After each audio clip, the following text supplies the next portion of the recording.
different steps. So today's project is our Singing in the Rain painting, which we just read this book. It's inspired by this book and the month of April. And some words for us to know: horizon line, repeated shape, action lines, and curve lines. And we're going to be using, if you can notice, it's a lot of different types of lines. And that repeated shape is actually going to be created by connecting line together to create a shape. And the materials you need is just some paper. You have a nice plain white piece of paper. Some crayons, so we have our crayons ready. And a color you do need is white to make this work. If you don't have white, you can use some, like I had said before, you can use some wax melts, anything that has wax, some candle. Because what we're going to be doing today, the reason we're going to be using crayons, we're going to be putting it on very heavy on our paper. It means pressing hard to get as much of the crayon color and the wax. Did you know what crayons are made out of wax? Mm-hmm. That's why if you don't have a white crayon, you could use a candle or wax melt, because that is like the same consistency made of wax. And we're going to be using the wax crayons to create a technique called crayon resist. So that's why we'll also be needing some paint. So get your paper, crayons, and paint ready. And what we'll be making is, I have two different samples I was working on, is a rainy day picture where we have this repeated shape down the bottom of these ovals. And these ovals are supposed to be reminding us of when the rain falls, this repeated line. Okay, see the line coming down into those puddles, that when the rain falls, it creates this puddle that it expands, and you can see it fall down. And I also have this one that's a little more finished to where we're going to be. And you can see I added a rainbow, because if you were outside the last few days, after it rains and the sun shines, what do we get? A rainbow. A rainbow. And there was an absolutely gorgeous rainbow a couple days ago that we got to experience. So we'll put a rainbow in there. And you can see this one, I have it as it's going off the side of the page. And this one is showing a full rainbow that you can see from the beginning to the end. Okay, so that's going to be your choice as to how to do that. So you ready to get started? Mm-hmm. All right. So the very first thing we're going to do is we're going to create the horizon line. And a horizon line is where the sky meets the ground. So if you think about when you go to the beach and you look out and you're sitting out there and you're looking at the ocean, and you see where the ocean, it looks like the ocean kind of just ends. And then what happens right on top of the ocean? What do you see? Sky. The sky. That's the horizon line. So horizon goes from left to right, right to left. So it goes across. So the first thing you're going to do is create a horizon line. Now we are going to be using the white crayon to do a lot of our drawing. And again, if you don't have a white crayon, you could use some sort of wax. That would be, like I said, I don't have candlesticks here, but I do have wax melts. And I did try it, and it worked out well. Let me pop it out. There you go. So I took a little piece there. Which sample has the wax on it? That one, but I'm going to do it again on here. I'm going to use the wax for some of this. So a horizon line, you're going to divide your paper in half. And you can make the horizon line go straight across in the middle, a little bit further down. That's where it's going to show us that this is the bottom, where the puddles are forming in the artwork, and then the top where the rainbow and the rain is falling. So you won't be able to see me draw the actual horizon line because the wax is clear, and a white crayon on white paper you won't be able to see, but I'll show you. So let me the just... wax does smell good. Yeah, and if you do use a candle, you'll get some wax smell. So I'm going to go right about here, and I'm going to press hard with my wax, or you can use the white crayon and draw a horizon line. So how thick does it have across. to be? Well, because I use the wax melt, it's a little bit thicker. It doesn't have to be too thick. So, and if you press too hard, you might break your crayon. That's okay. So that is this line right here. That's the horizon line. That's the horizon line on this one. Okay. And I did it with the wax melt, which I don't know if you could see. There's a little shine. Sometimes if you can't, you want to see where your white crayon drawing is. If you hold it up and you kind of tilt a little bit to the different way the light is shining from your window or the the lamp you have, you might be able to see it. Okay, you got your horizon line? Perfect. We're going to start on the bottom of the paper first. So even though the rain needs to fall first to create the puddles, we're going to go in reverse today. We're going to actually create the puddles first. So the puddles are actually going to be a shape, and this is where we get that repeated shape. You're going to create a curved line that connects together, create like this oval that's laying down. So let's see. If this is your horizon line right here, okay? Down here on the bottom, you're gonna create these ovals and you're gonna repeat it again inside. Because that's like when you throw a pebble into the water or the rain falls on a big puddle, it creates these little ripples, okay? You can make some bigger ones, some smaller ones, and have a good time just kind of filling up the bottom underneath that horizon line with these ripple effects in the white crayon, okay? So go ahead and do that now. All right. Those kind of look like sound waves. Like a sound wave, exactly.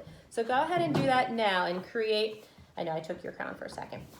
Create those repeated ovals over and over again to create that rippling effect of the puddle in the bottom, okay? Underneath your horizon line. So you'll create these shapes. Oh, sorry, Michael, right down here. Okay, those shapes down there. Okay, good. Now, if you press too lightly with it, you kind of just go gently across. When we go to put the paint on top, you may not get the same effect as if you press a little bit harder. Now, Michael experienced that he did break his crayon while he was pressing hard. It's okay. You know, that it's fine. It happens. Sometimes they break. Broken crayons are still good ones. Mine right? broke. Yeah, you did too. It's okay.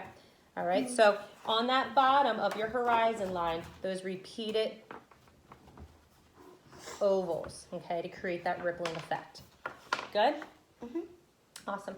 Do you see if you hold it different direction to let you can see a little bit of it. So you can kind of do a little check to see where you have it. Okay. Now the puddles have fallen, and now what we're going to do is we're actually going to create the rain falling. So like I said, we're going in reverse. We have these puddles, now we're going to create the rain.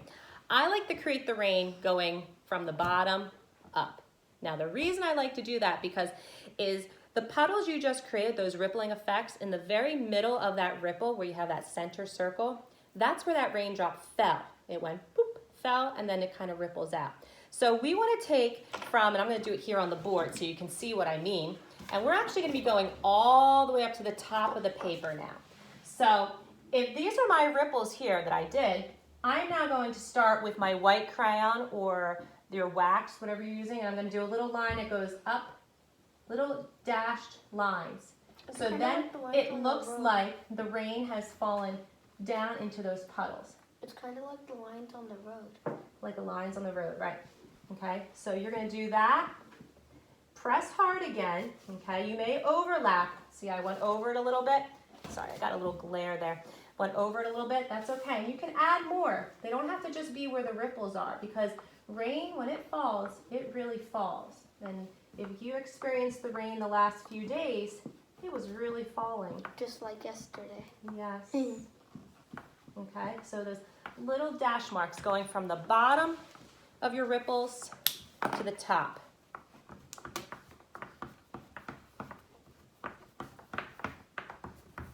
And you can never add too much raindrops. Okay, if your lines are a little bit squiggly as you're going up from the bottom of your ripples past the horizon line all the way to the top, that's okay. Maybe that just means that the wind is blowing and it's making the rain go in a different direction, right? Okay. Awesome. I'm good. You're good? Good. Let me take a quick look. I think I'm good too. How about you, Michael? Oh, that's good. I can see the shine. Good. All right, next, we're not ready for paint yet because we haven't put the most colorful part of your artwork in yet. Not yet. The rainbow. The rainbow, great. Now the rainbow is actually going to start where that white horizon line is. You're going to keep this part that has all your ripples, all those repeating shapes, with just that repeating shapes in the raindrops.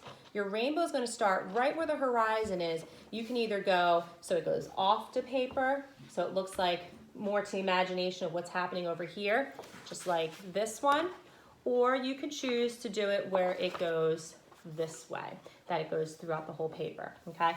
So if you're going to do it in rainbow order starts with red, orange, yellow, green, blue, indigo, and purple. Now, if you don't have indigo, that's okay.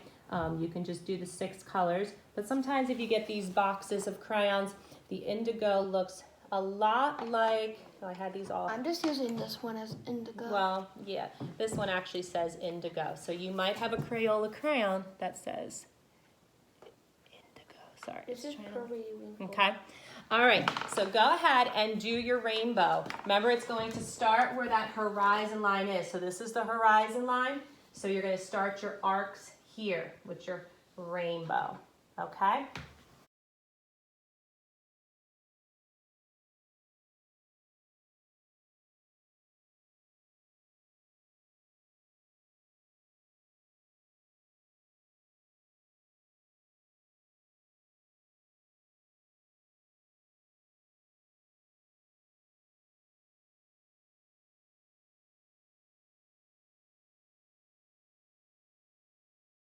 Your rainbows.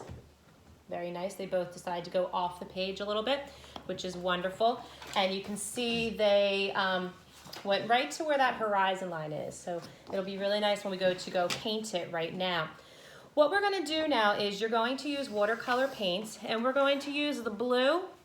You can use a little bit of the purple, and I use actually a tiny bit of black on my bottom just to kind of make it look more darker. You can put it on the sky if you want to, just to kind of change it up a little bit to give it a little more interesting look than just plain blue.